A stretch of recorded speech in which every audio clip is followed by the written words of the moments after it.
hope you're all doing well today. And we are having a webinar on Ker Downey Botswana. So I'm Alice. I work at Small Marketing with Anita, who you probably see most weeks. And I've been with Anita for 3 years now. And I actually have just returned from visiting the Ker Downey camps at the beginning of April. So it was really lovely to head out there. We had an amazing trip with a few agents that came down as well. And it was just, yeah, so lovely to catch up with all the staff in the camps and yeah, get a real feel for the properties again after having headed out for the first time in November. So we'll get down to it. We'll give you a quick kind of overview of the situation in Botswana at the moment. Obviously, I'm not on the ground in Botswana. I'm actually in the UK. So if there's any really specific questions, most of them I can probably answer, but you know, the guys on the ground from Ker Downey are amazing at getting back to everyone. So if you've got some really specific questions, we will ask those guys for you. Then we'll go through a bit of a presentation of the different camps, and then we can have a bit of a Q&A at the end. So the current situation in Botswana is looking pretty good. They've got pretty low levels of COVID. It is obviously still floating around like it is everywhere else in the world, but the borders are open. To get in, you just have to be fully vaccinated or have a negative COVID test for entry. So that would be within 72 hours of your flight departing its original destination. And then obviously for onward travel, testing is available. The Ker Downey camps can accommodate testing in camp, and they'll fly a nurse out. I actually had that while I was there. They just fly a nurse out, do the test on the airstrip, which is quite cool, and then they fly off again and you have your results within 24 hours. And then they can obviously do them with in Mount Onkosani as well. All the staff in our camps that are eligible have been vaccinated. They were fully vaccinated by sort of late last year, so that's pretty standard now, I think. And throughout COVID, it's just nice to note there were no retrenchments made at Ker Downey. They kept on every employee throughout. They did have employees in camp throughout as well, to, you know, keep the camps, you know, they're in the wild, so to keep them up to scratch. They had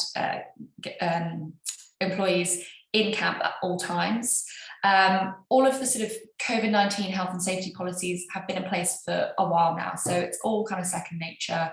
A lot of it is being kind of relaxed now as well. So, you know, things like dining together has been sort of reinstated and things like that. Obviously, guests who don't feel comfortable with that are more than welcome to dine privately as well. We can sort of accommodate a bit of everything. And the wildlife has been amazing. So we had incredible wildlife viewing while we were out in April. And if you keep an eye on our Instagram feed, that's kind of where we document a lot of recent sightings sent through from guides and sightings, you know, that have taken place in the last 6 months or so. So it's really nice to follow on Instagram as well, because yeah, that's kind of where it's all happening in terms of wildlife.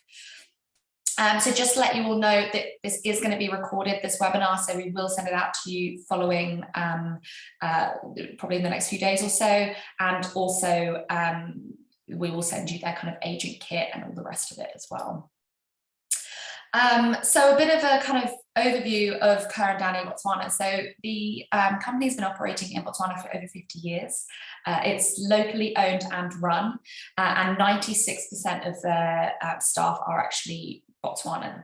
So it's a very local company. It's very well established. And you know, Shinde, for example, is one of the oldest camps in the Delta. So their kind of systems and processes are very well established. So you'll find it probably really easy to work with Ker Downey because they are super organized. I know we do find it really easy to work with them. They also have really great packages to sort of package up their camps. As you can see, they've got camps across the Delta and also got Dinaka down in the Central Kalahari Game Reserve, sort of bordering there. So a really great diverse range of camps.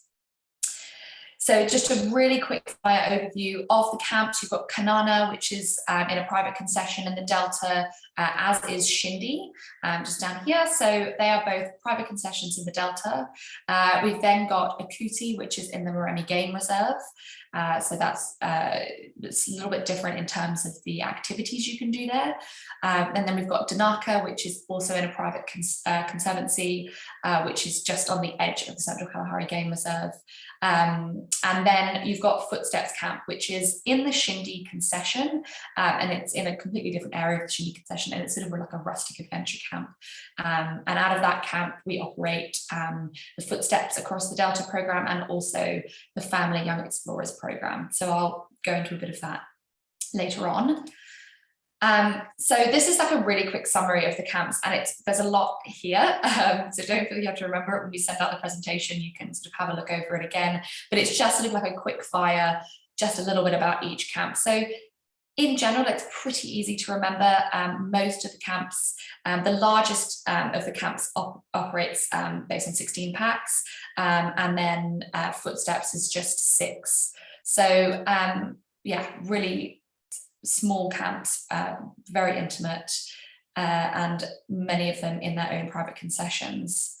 I've also got a little bit of a sort of overview of the rates. Now the rates are being slightly restructured for 2023. I haven't included anything about our packages on here because there's just no point. They are as they are for 2022, and then they're being restructured for 2023. So do look out for those because we will be sending them out as soon as possible.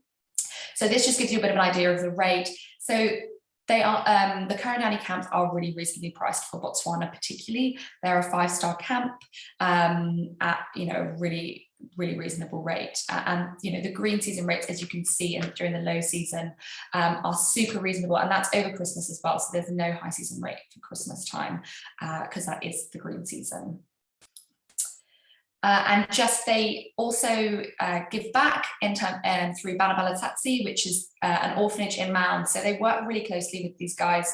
Any of the package rates include a donation to Banabalatsi, and they provide through the donations from guests. They provide salaries for teachers, and they also provide support in terms of for clothing and food. And then they also have some of our guides go into the orphanage and do a bush school with the kids, which is such fun. Both the kids and the guides absolutely love it. And then actually they do try and get the kids out to the camps. So they had a group of about 30 kids out to the camps last year, out to Dinaka, and they spent 2 nights kind of putting into practice everything they'd learned in bush school. So it is really lovely. We do have things about that on the Ker Downey website, and we do post about them sometimes on Instagram as well. So there is lots to kind of find out about them if you are interested. Another thing to note is the vehicle policy at Ker Downey. So they have a 4-person vehicle policy, so it's window seat guaranteed. So there is always a maximum of 4 guests per vehicle, and this only increases if you've got a kind of group. They can accommodate up to 7 in a vehicle if it's a group, but 2 couples and things like that, it will always only be 4 people in a vehicle. The vehicles are really comfortable. They've got these lovely big padded armrests, which are actually a camera mount which moves up and down, but are very cozy when you're sort of bumping around in the vehicle through the bush. And you're spending a lot of time in these vehicles, so it's nice that they're really comfortable, and it's nice that you're not sort of squished in as well. So they really do try and accommodate photographers, so they can take the roofs off. We've obviously got the camera mount as well, and there's bean bags for cameras as well.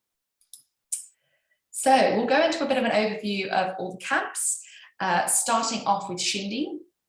So Shinde is just up here, and you've actually got Shinde and Footsteps in the same concession. So it's a private concession up in the north here of the Delta. And Shinde is actually one of the original camps in the Delta. So they have had Shinde here sort of since the beginning of Ker Downey Botswana, and it was recently rebuilt. So it was rebuilt towards the end of 2020. It was complete.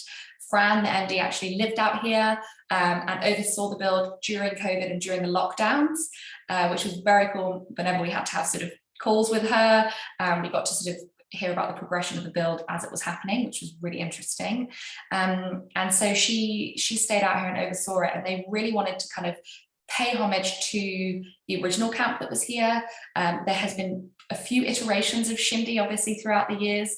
And so they wanted to pay homage to that kind of history of Shinde, but also really bring in the views. As you can see here, there's incredible water views from Shinde.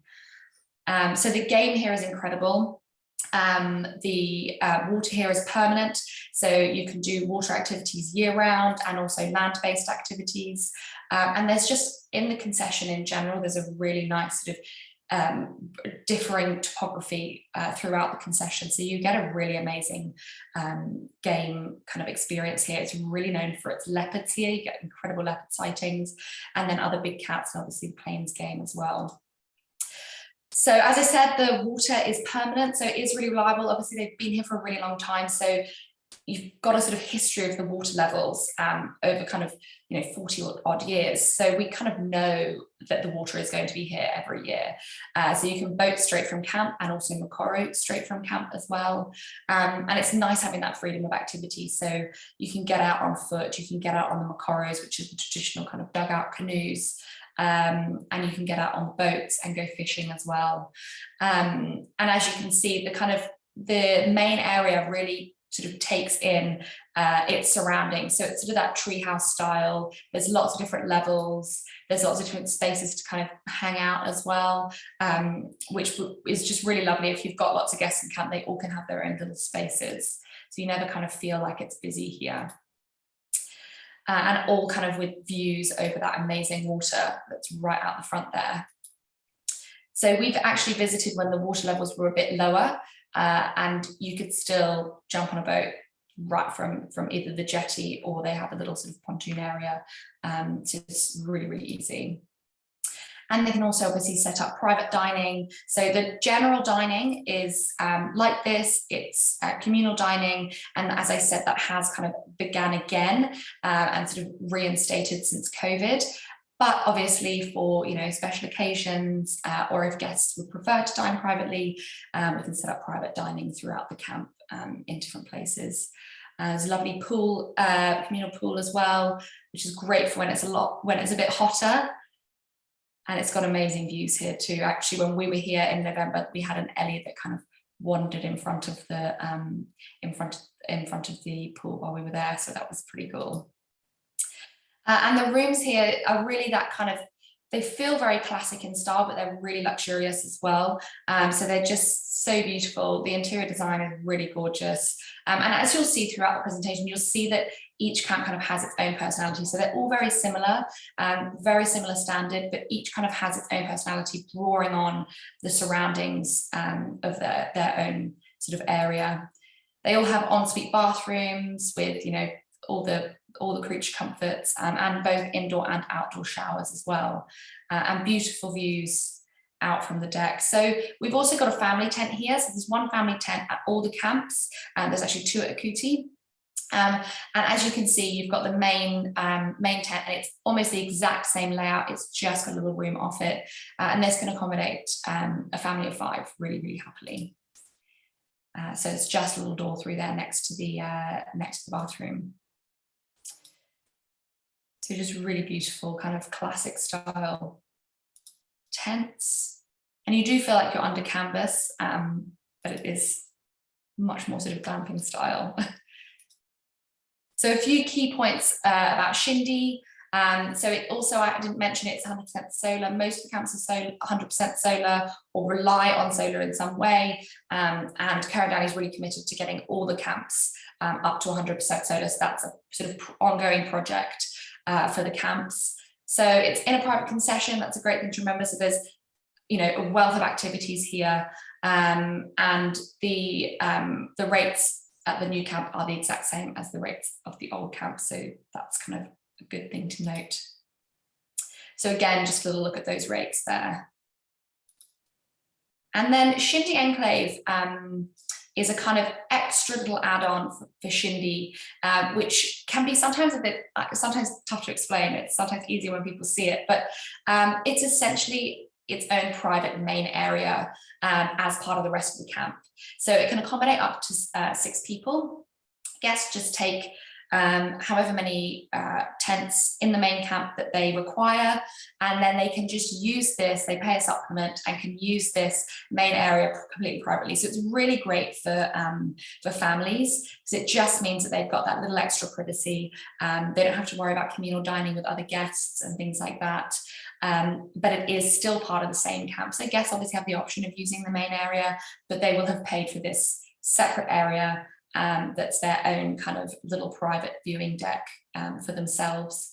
So as I said, really awesome for families here, and just a really lovely private space. And just really beautiful views over that plain. It's just stunning. So as I said, it can be a little difficult to explain Shinde Enclave. It's kind of like a camp within a camp. You're utilizing the tents of Shinde as normal, and there's just this little extra main area that guests can use. They get private services here, so they get their private waiter and their private guide and private housekeeping, and it's really just so perfect for families. So we can operate the Young Explorers Family Safari, which I'll go into a bit later, from Shinde Enclave, and it works really well from here if guests want that little bit of extra luxury.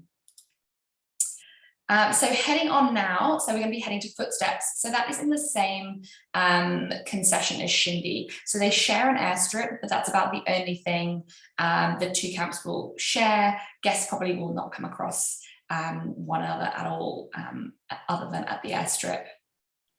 So we operate 2 different safaris from Footsteps Camp. So you've got Footsteps Across the Delta, which is a walking safari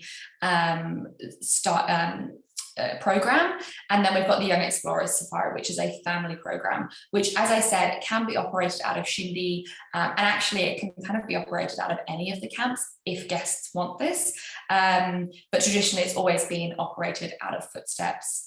So Footsteps is like a kind of rustic adventure camp. It's really small. There's just 3 tents. There's 1 family tent and then 2 regular tents. And they're a really classic kind of camp style. It's in a beautiful location right next to a little hippo pool. And the service here is just as amazing. The guiding is obviously the same. The food's the same. The only difference is that it's a little bit more rustic. It's very sort of feet in the sand, barefoot luxury kind of feeling. So you've got sort of proper linen, got a little ensuite bathroom with a flushing toilet and bucket shower. And it's just that really lovely back to nature feeling here. So you've got the Young Explorers Safari, which is kind of the family safari. So if families stay here, they get the camp exclusively.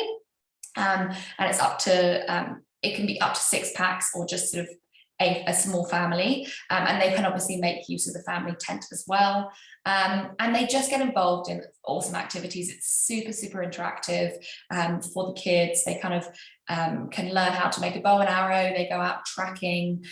You can go on little walks as well, which is really nice, because often the walking safari is for sort of older sort of teens or adults only. And the guides just get them really involved. So getting out of the vehicle, sitting in the front of the vehicle and tracking with the guide. So it's just a really lovely interactive safari. And obviously the bush is just an amazing playground. So really cool. And as I said, you've got the family tent here. So kids and adults can be all under one canvas. So just a few key points from Footsteps, just to recap. So it is a little adventure camp. It's a little rustic camp. There's just 3 tents, 1 being the family tent. And the family tent does sleep 5 people. So the family tents in all of the camps can sleep 5 people. So it's still in its private concession. And guests can do other activities from here. So they can do Makoro, boating and fishing, and they can go out on game drives. But it is generally kind of focused on walking if it's the Footsteps camp, or it's the family safari here when it's exclusive use. So heading now to Kanana. So Kanana is in a slightly different part of the Delta, so it's a little bit further south, and it's a really different topography. So they kind of twin really well. You can twin within the Delta really nicely because you get a different topography and you get a different kind of feeling from the different camps. And so the main area here is sort of set around this big tree. It's a beautiful main area, and the water during the flood comes right up to this deck here. And then during when the flood recedes, it sort of leaves this kind of lush plain. So you get lots of beautiful, lots of plains game. You get lines in front of camp. So whether the water's high or low, it is really lovely here. And it's got this beautiful big main area. And then the tents, as you can see, they're a very similar layout to Shinde, and you'll see this across the camps. They have a similar layout. It's very familiar, which is really nice if guests are combining camps because they get that similar feeling. However, they just have a different kind of design style. They kind of take in the surroundings a little bit differently. So they're all obviously en suite. They've all got showers, flushing toilets, running water and everything. And then the activities here, again, it's a private concession. So it's a lot of freedom with activities. You can do the traditional Makoro, boating, walking, and then obviously game drives. And then there's some slightly different activities here. So you've got the Kanana Heronry, which is really mostly active from July through to November. And it is one of the largest rookeries in Southern Africa. It's huge and only accessed by Kanana guests because it is in the private concession. So it's amazing here. The birds all come to nest and to raise their young. So it is an absolute birder's paradise, and we often say as well, it'll make a birder of anyone. Even guests who kind of think they've not really got any interest in birds at all, they will be converted for sure. It is incredible here, and it should be said as well that for birders, pels are quite common in this area. So if you've got birders wanting to see a pels fishing owl, there's usually one or two around for sure. And the wildlife here, again, is spectacular. I haven't touched on it quite as much, but it is really spectacular wildlife in this area. And then there's also the Sleepout deck. So the Sleepout deck works in that any guest can use it, but it is included for anyone who stays 3 nights or more. Guests go out after dinner and they're taken out here, and they have a guide that stays. Their guide will stay very nearby, and they are on a radio with their guide, so very safe. As you can see, you've got a loo up the top, so there's a little bathroom back here just with a toilet and sink, and guests get to sleep under the stars, and it is just stunning. The views from the Sleepout deck are beautiful. As you can see, the stars are incredible, especially on a clear night. And guests get their tent kept for them at camp, so if they do feel uncomfortable at any point, they can always go back, but it is usually just the highlight of any guest's stay at Kanana. So again, a little bit of a recap. So you've got a private concession here again, so real freedom with activities, incredible wildlife, and just an incredible destination for birders with the Heronry from July through to November. You've got the Sleepout deck as well, which is sort of another little unique activity here. And then you've got, again, land and water-based activities year round. So I don't think I've said, but at all of the Delta camps that Ker and Downey have, you can do water and land-based activities all year round at all of their camps, except for the desert camp. And then it was also more recently refurbished. So it was 2019 that it was refurbished, which feels very recent, especially after the last couple of years. And again, 100% solar here as well. So for convenience, it's really nice to know that it's 100% solar, because it means there's no generator that gets turned off at any point. So things like charging and things like that can happen throughout the night, throughout the day, which is really nice for people like photographers and anyone wanting to charge devices and things like that at any time. So jumping on to Okuti. So Okuti is just up here in the Murami Game Reserve. So the Murami Game Reserve is, as the name suggests, a game reserve. So it's got the highest level of restrictions in the country in terms of it's really well protected. So it's an incredible wildlife area. The wildlife here is stunning. It's massive and it's got incredible topography all throughout. You can be anywhere where there's an area called Dead Tree Island where there's all these beautiful silhouettes of dead trees, and then you go into sort of dense forest and thicket, and there's open plains. So there's all kinds of topography here. So it's really, really interesting. And the difference here is that it is more restricted in terms of activities. So it's you can go out boating and also on game drives. There is no getting out of the vehicle in the game reserve.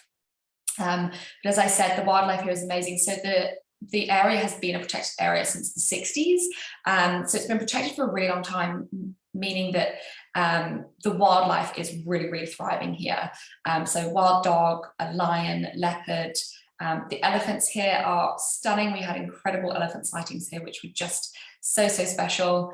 And what I just think is the best part about Okuti is the boating.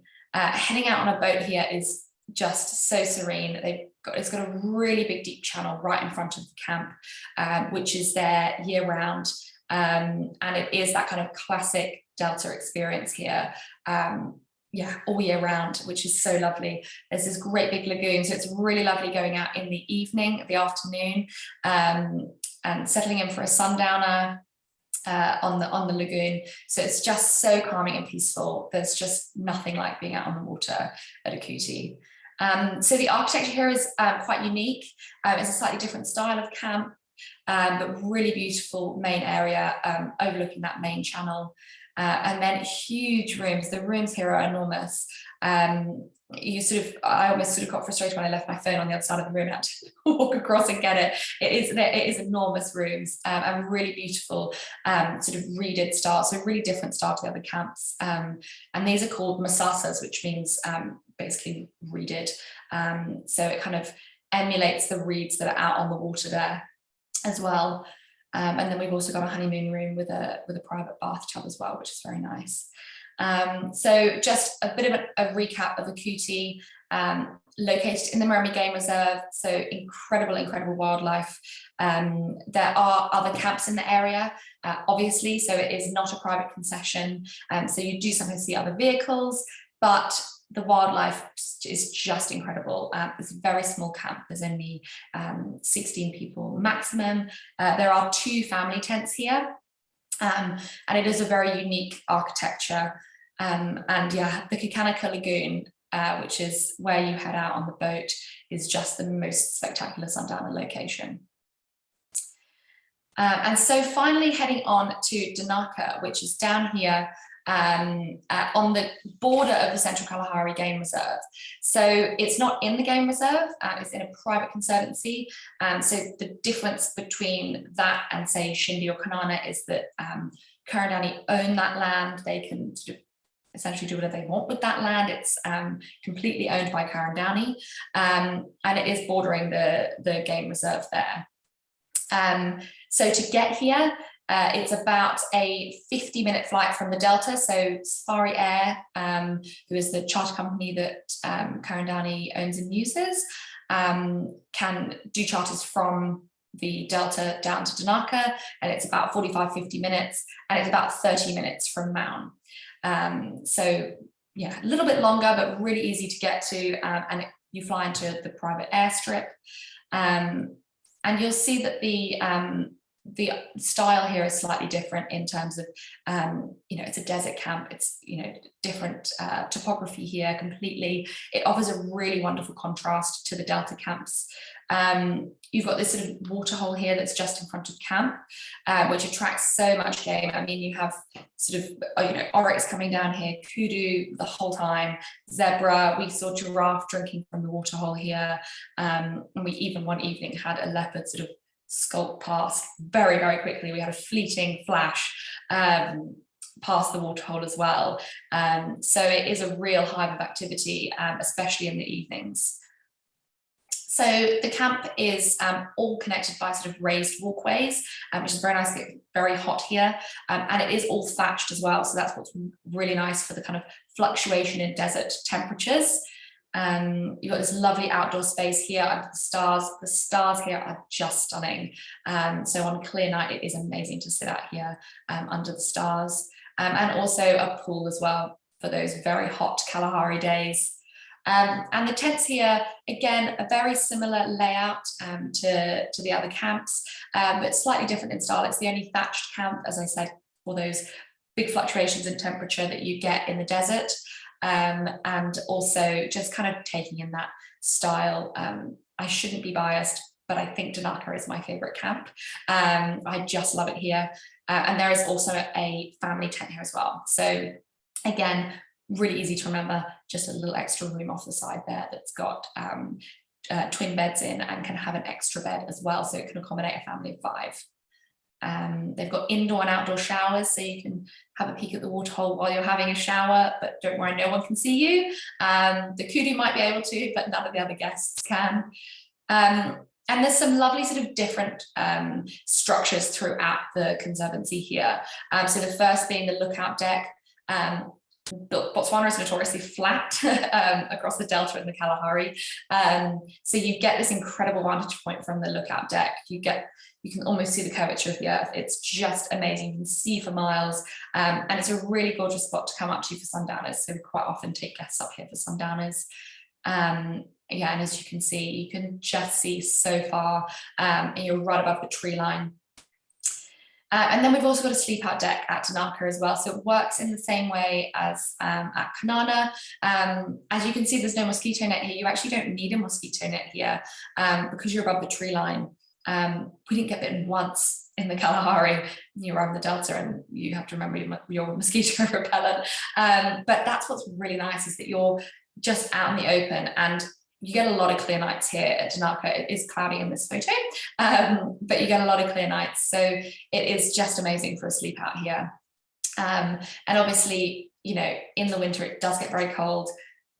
The guys and the staff will send you out with hot water bottles, lots of blankets. It's super, super cozy. And then there's also an underground photographic bunker. So Dinaka is amazing for photographers for this reason. The bunker, you literally go out and underground and you sort of pop up, and you are at sort of eye level with a waterhole, a permanent waterhole that's right in front of the bunker. And so you can get incredible photos of game coming down to drink. You know, you'll have all the bird life down here, jackal, we get lion as well come down to drink. So it is really, really stunning. And there is also, we also have a hide as well. So it is slightly raised. It's not underground, but it's sort of at ground level, again with a waterhole in front of it. So amazing game view from there. And guests can head out and be there the whole day if they want. They can take out a packed lunch if they're really keen photographers, and they can just sit there for hours on end. You know, we can be completely flexible with that.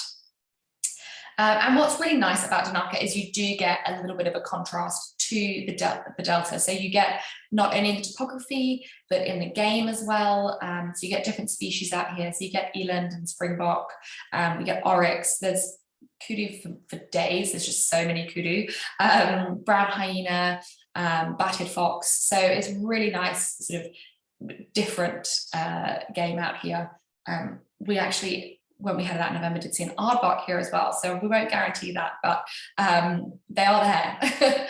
And then a really sort of lovely, unique activity at Dinaka is the Bushman Walk. So you can head out with our Bushman guides. So they are, you know, Ker Downey guides who take you out on this beautiful cultural exchange where you can learn about the different their sort of survival techniques and their hunting techniques. They've got such a great sense of humor. They're hilarious. They're always drawing comparisons between kind of modern life and the way the Bushmen had lived in the past, and it's just done in a really lovely way that you just feel like you're learning so much from these very, very wise men.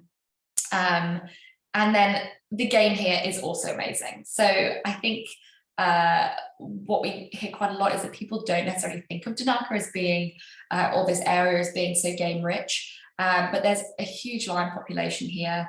They do get leopard and some cheetah, but not so much due to the fact that there's such a huge lion population. You know, you get wild dog here.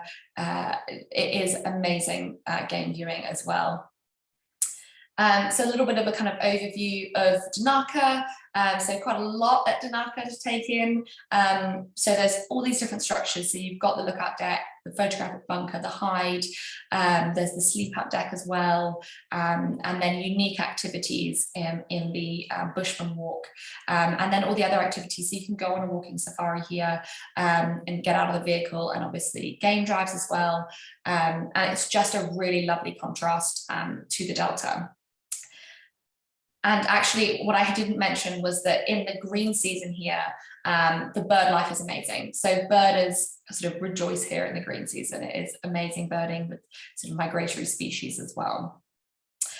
So that's kind of a whistle-stop tour of the Ker Downey properties.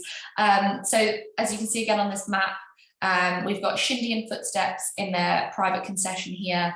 Kanana again in its own private concession further south in the Delta, Okuti in the Murami Game Reserve, so slightly different in terms of the activities you can do here, just a little bit more restrictive but amazing game there, and then Dinaka down on the edge of the Central Kalahari Reserve with the sort of wealth of activities there and just a lovely contrast to the Delta camps. So I'd encourage you to follow the social media if you're wanting to keep up to date on the kind of the game in the different camps. You know, we're constantly posting about, you know, what's been happening recently. We get amazing photos through from the guides in camp of great photographers, and they send through photos the whole time. So yeah, we're always trying to get those up onto social media as much as possible. So that brings me to the end. Please pop any questions you might have in the Q&A, and I will answer them now. So nice to hear where you guys have all come from. This is so lovely. Oh, Sue Alsted, thank you. Any meerkats at Dinaka? No, there are no meerkats at Dinaka. You'll find them down on the Makanikari salt pans. Mostly that's kind of, I guess, where everyone goes for the meerkats. So you don't really get meerkats at Dinaka. Lovely mongoose family in camp though, which we saw quite a lot of. And then I will head into the Q&A. Awesome. So Dee Dee, thank you for your question. We've got clients wanting to spend Christmas in Botswana, and it's hard to recommend the best places at this time. So keen to suggest Kanana and Dinaka. Is there still fishing and water activities? So yes, Dee Dee, we can do water activities at the Delta camps year round. So what I'd say is the fishing at Shinde is really, really great, even when the flood has receded. The only place you can't fish is Okuti because it's obviously in the reserve. Going in the green season is actually quite often considered the favorite time to go of most local Botswanans prefer the green season. Yes, it's quieter, so that's a big reason, but it is so beautiful. The topography is absolutely stunning. You can still do the water-based activities, despite the fact that the flood has receded in many, many areas. But the Ker Downey camps, they can still accommodate all the water activities there. And I definitely recommend twinning with Dinaka. As I said, I'm a bit biased. I kind of love Dinaka so much.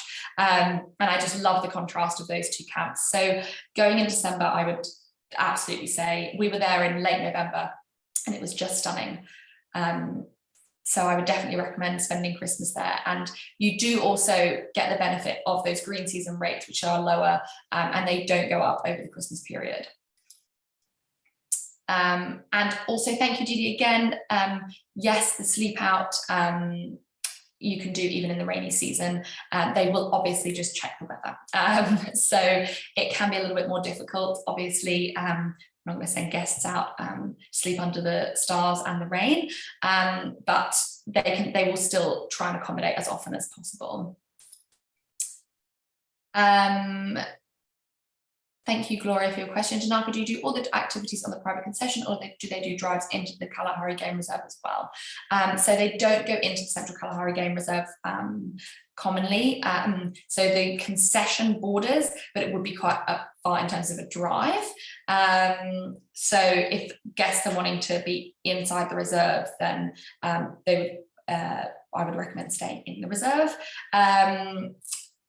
So it is quite far by road.